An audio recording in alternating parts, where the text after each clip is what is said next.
revolusi mental. Ayo revolusi akhlak. Karl Marx adalah gembong komunis dunia yang berprinsip bahwa manusia harus memiliki hak kebebasan mutlak. Bagi Karl Marx, agama adalah belenggu yang memasung kebebasan manusia, bahkan merampas kebebasan manusia untuk dijadikan budak Tuhan. Dan sosok Tuhan sendiri bagi Karl Marx hanya hasil khayalan manusia yang kemudian diberi nama dan dikultuskan serta disembah. Karl Marx mencetuskan revolusi mental untuk membebaskan mental manusia dari ikatan agama dan segala aturan Tuhan, agar manusia menjadi makhluk bebas, bahkan menjadi Tuhan bagi dirinya sendiri. Dengan revolusi mental, manusia boleh berbohong dan berdusta, culas dan curang, ingkar janji dan khianat, maksiat dan berbuat jahat, korupsi dan kolusi, serta menghalalkan segala cara untuk memenuhi syahwat dan hawa nafsu, serta berhak mengaku nabi atau malaikat, bahkan sebagai Tuhan sekalipun. Di Indonesia, revolusi mental ala Karl Marx pernah digaungkan PKI di zaman Orla, lalu hilang di zaman Orba, tapi kini di zaman Ordil muncul kembali. Jauh sebelum Karl Marx lahir, seorang manusia suci dan mulia telah diutus oleh Allah Subhanahu wa Ta'ala dengan misi kenabian untuk penyempurnaan kemuliaan akhlak umat manusia sedunia. Dia, sang nabi pemilik akhlak agung yang menghijrahkan manusia dari kegelapan kepada cahaya yang terang benderang, dari alam jahiliyah kepada alam akhlak karimah. Dialah manusia Nabi Muhammad Sallallahu Alaihi Wasallam, sang pembawa, perintis dan pelopor revolusi akhlak. Kini menjadi tugas para habaib dan ulama untuk terus melanjutkan revolusi akhlak di tengah umat manusia, agar yang tidak beragama menjadi beragama, yang tidak kenal Tuhan menjadi kenal Tuhan, yang buruk menjadi baik, yang menyimpang menjadi lurus, yang maksiat menjadi taat, yang budak iblis menjadi hamba Allah Subhanahu wa Ta'ala.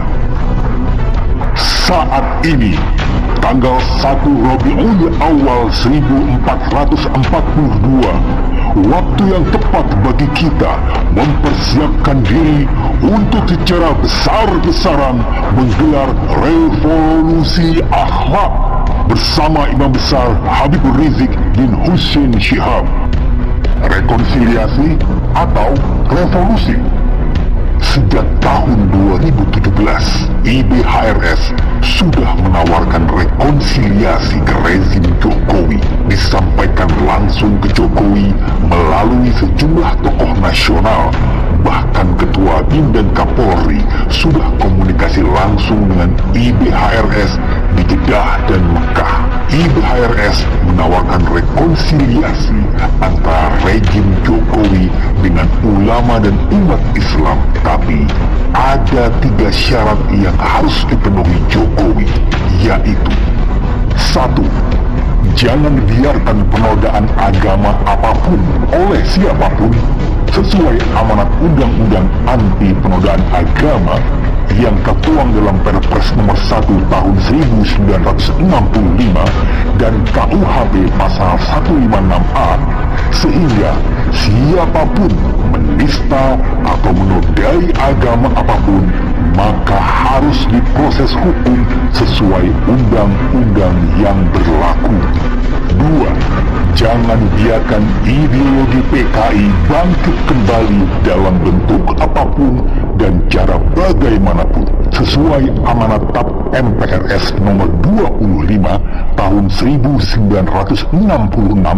dan KUHP pasal 107, sehingga siapa saja yang mengusung ideologi PKI melalui atribut buku, film, seminar, wawancara, atau kegiatan apa saja, maka harus ditangkap dan diadili serta dipenjara sesuai undang-undang yang berlaku. 3. Stop utang dan TKA Cina, serta jangan jual aset negara kepada asing maupun aseng. Sekaligus beri kesempatan kepada semua pribumi tanpa memandang suku maupun agama untuk menjadi tuan di negeri sendiri.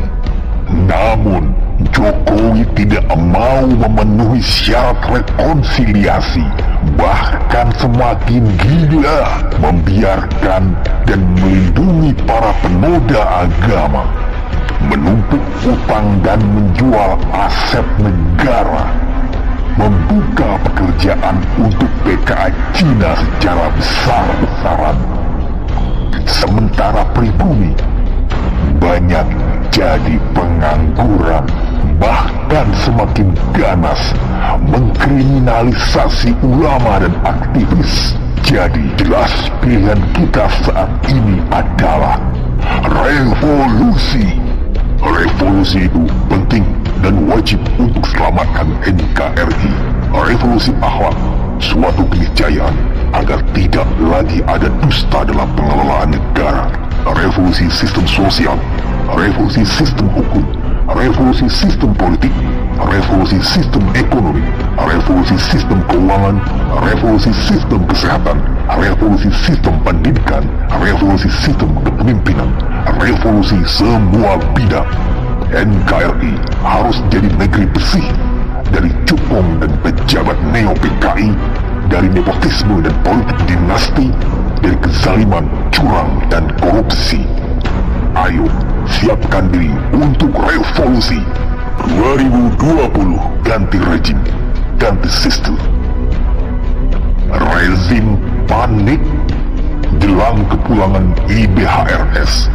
Rezim dan Kemkominfo panik. Pemberangusan massal foto IBHRS semakin masif dilakukan. Insya Allah, bulan Maulid IBHRS pulang kembali bersama berjuang. Ayo, rapatkan barisan, satukan semua kekuatan, sambut kedatangan sang imam. Jadikan hari kepulangan IBHRS sebagai hari Masyiroh Kubro untuk selamatkan NKRI. Semoga IBHRS datang, wabah Jokowi tumbang, wabah corona hilang. Amin, amin, ya Rabbal Alamin. Revolusi mental, jargon PKI. Revolusi akhlak, jargon Islami.